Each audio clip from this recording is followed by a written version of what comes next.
volgende produk wat ons gou gaan hanteer is ons Ombu sonneblomtafels wat hier agter my is, wat ons uit Argentinië uitvoer onder die produknaam Ombu.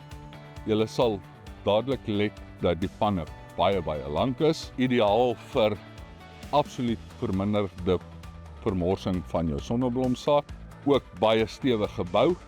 Julle sal sien hierso met ons intrekgedeelte en hier wys ons ook vir julle eintlik hoe maklik die tafel draai. Die hele tafel hier is 'n 35 voet model, draai fisies met die hand, so hy's bitterlig op jou stroper. Ons voer die masjiene in 25 voet, 30, 35 en 40 voet.